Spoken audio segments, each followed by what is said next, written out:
আসলে বিষয় হচ্ছে হাতিয়ার মানুষ একটা মিথ্যা প্রপগণ্ড এবং একটা মিথ্যার আবদ্ধে বন্দী হয়ে আছে। এই মিথ্যার শৃঙ্খলটাকে ভাঙার জন্য মূলত রিটটা করা হয়েছে। কারণ হচ্ছে আইন প্রণেতা যারা সংসদে গিয়ে আইন প্রণয়ন করে, আইন প্রণেতার সৃষ্টিটা যদি মিথ্যা দেওয়া হয়, তাহলে এক্ষেত্রে দেখা গেল এই দেশের যে মুক্তিগামী মানুষ, হাতিয়ার 7.5 লক্ষ মানুষ এই মিথ্যার জিম্মি দশা থেকে মুক্তি পাওয়ার জন্য মূলত রিটটা করা হয়েছে। আবার আপনি দেখেন যে নির্বাচনী আদেশ 1972 সালের আদেশ অনুযায়ী অবাধ, সুষ্ঠু এবং নিরপেক্ষ নির্বাচনের ক্ষেত্রে একজন প্রার্থীর হলফনামা অত্যন্ত গুরুত্বপূর্ণ।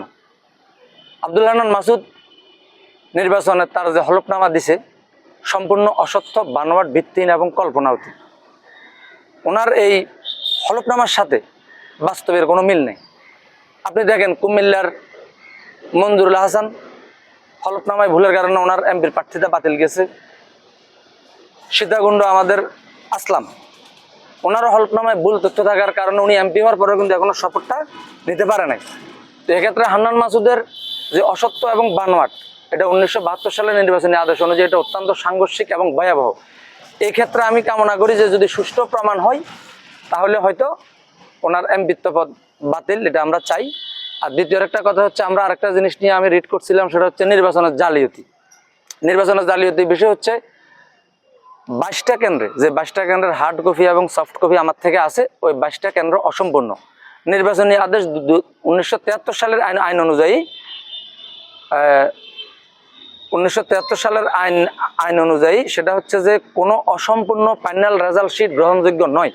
কিন্তু আমাদের হাতে এরকম 22টা কেন্দ্রের ফাইনাল রেজাল্ট শিট আছে যে রেজাল্ট শিট অসম্পূর্ণ এবং কোনোভাবেই এটা গ্রহণযোগ্য না, কোনোভাবে কাম্য না। তার চেয়ে আরেকটা ভয়ঙ্কর বিষয় হলো, আপনি চিনেন ওই যে আমাদের হাতিয়ার এক হাই স্কুল আছে, সৌদি হাই স্কুলের একজন শিক্ষক, এই শিক্ষকের সহকারী প্রিসাইডিং অফিসার ছিল উনি সর্বালিকা কেন্দ্রে।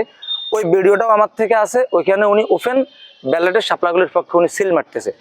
আবার সকাল 10টা, 10:30 থেকে তৎকালীন যে নেভির কমান্ডার ছিল উনি আমাদের অন্তত 30টা কেন্দ্র থেকে আমাদের এজেন্টদেরকে পিঠে বাইর করে দিয়েছে। যেমন আমাদের বুড়িচ্চর, আমাদের স্বেচ্ছাসেবক দলের যুগ্ম আহ্বায়ক উপজেলার ওসমানকে বুড়িচ্চরের আমাদের একটা কেন্দ্র থেকে পিঠে বাইর করেছে। এরকম অসংখ্য অভিযোগ আছে নির্বাচন কারচুপির। তো সবকিছু মিলে আমরা আশা করবো যে আইন যাতে তার সঠিক আইনের বিকাশ ঘটায় এবং আমরা আইনের থেকে সঠিক বিচারটা কামনা করি।